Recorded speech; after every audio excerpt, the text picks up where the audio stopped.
Hi guys! Welcome back for another video, and if you're new here, hi, I'm Gerald and welcome to my channel. Sorry again kung di naman ako nakapag-upload last week dahil sobrang busy talaga, and sorry kung di naman ako consistent here on YouTube sa pag-upload ko ng bagong videos. And kung gusto nyong ma-update kayo guys, kung makakapag-upload ba ako or hindi, check me out on my Facebook page at ohmyghed06. So, nandyan sa description box yung link. And as much as possible, I will upload I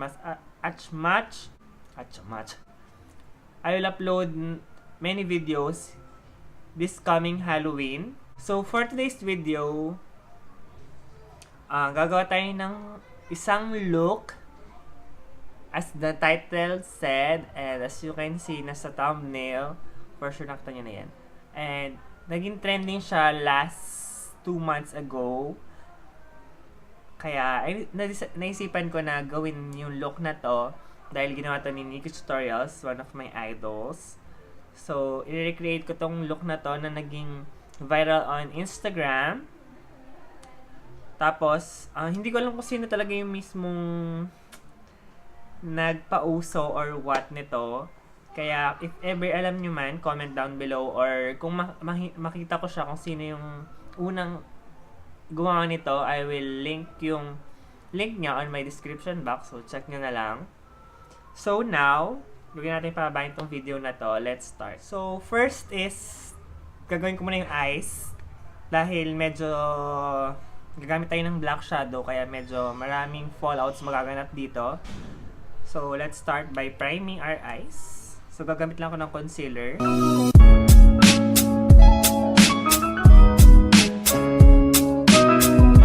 Ngayon, kukuha lang ako ng isang brush, isang angled brush.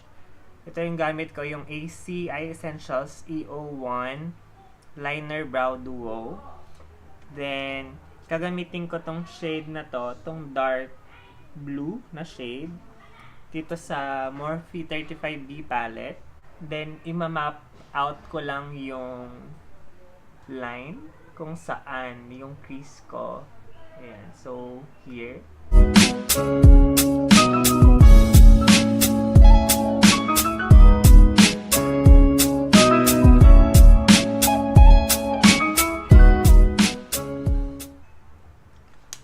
Then, blend natin.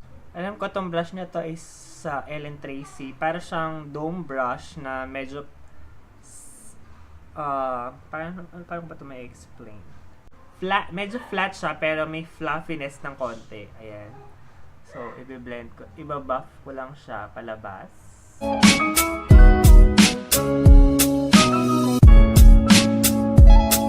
Next one is kuha tayo ng medyo precise na brush. Medyo precise. So, itong ganito, parang domey, pero tapered siya sa dulo na medyo slim. Mga ganitong brush. Alam ko anong name nito eh. So, same color. So, same color lang yung gagamitin ko. Then, ilagay ko siya doon sa may baba nung blend natin na shadow. So, as you can see, medyo pigmented na siya.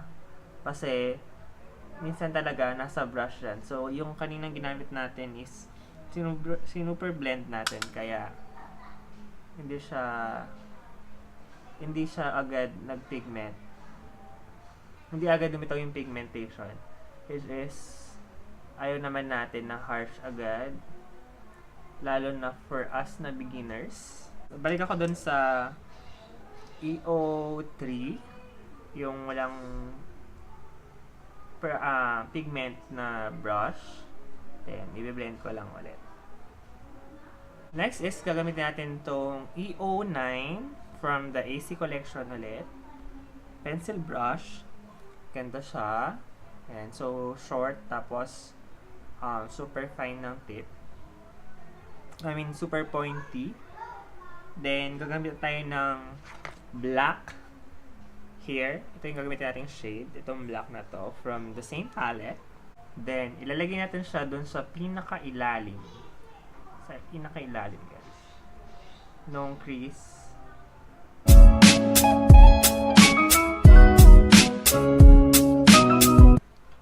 So, next is kukuha ko ng isang flat brush. Gamit itong flat shader ng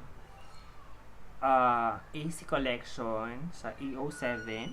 So, gamitin ko yung black. Lalagay ko lang siya dito sa outer V.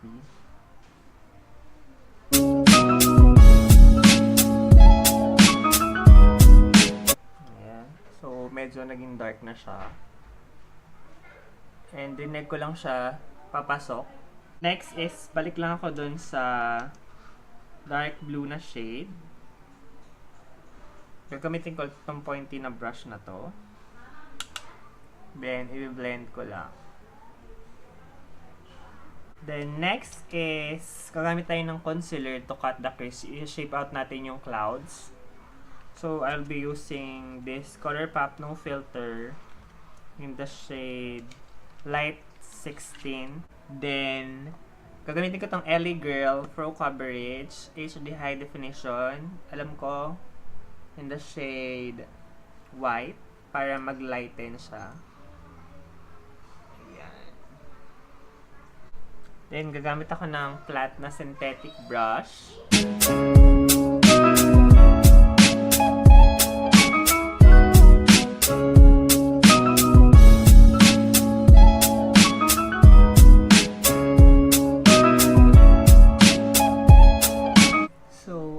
Siya.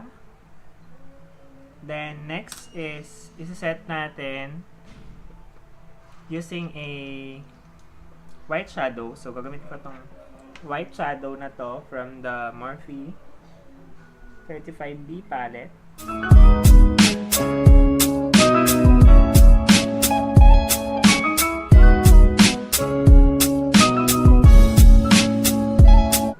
Then, gamit yung black shadow, balik ako doon sa flat na brush. Then, tatap ko lang siya here. Lagyan ko lang ng konting blue dito.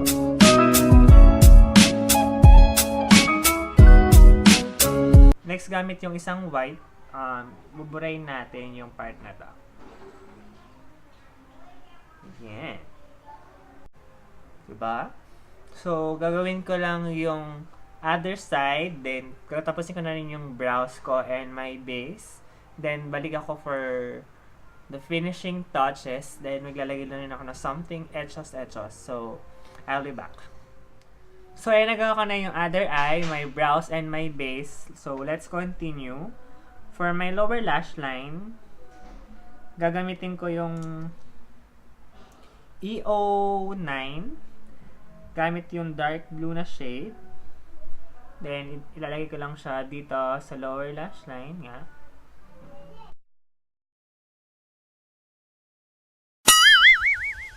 Then, hindi pala siya nag-replay nung ginawa ko tong part na to. So, yung ginawa ko lang naman is, ginamit ko tong dark blue na shade. Then, blend ko lang siya outside. Then, ginamit ko tong black. Then, konting blue para medyo may pagka-gradient effect. So, next is, kukuha lang ako ng liner. Then, parang gagawa tayo ng shadow ng star.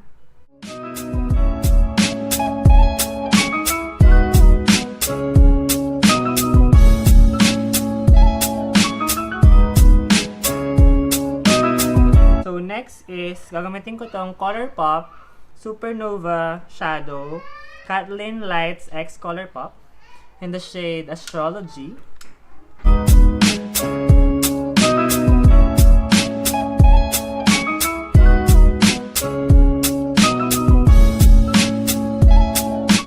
Ewan ko kung nakikita siya on camera.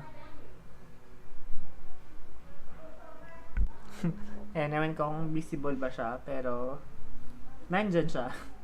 Parang bet kung i-outline yung clouds with itong star, pero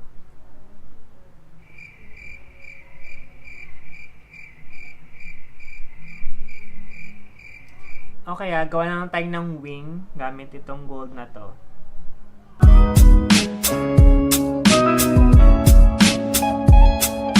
So, ayan. Hinto na ako dyan kasi baka pumangit pa siya lalo.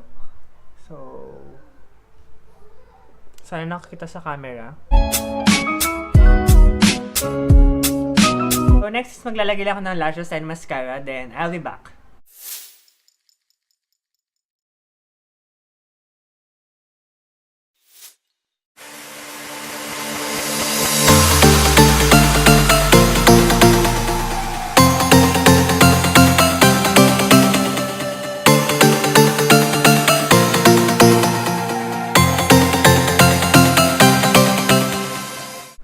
So yan lang guys for today's look. Sana nagustuhan nyo. At kung nagustuhan nyo, don't forget to click the like button and comment down below kung may gusto ba kayong look na gawin ko on this channel. And subscribe to my channel kung di ka pa nakapag-subscribe.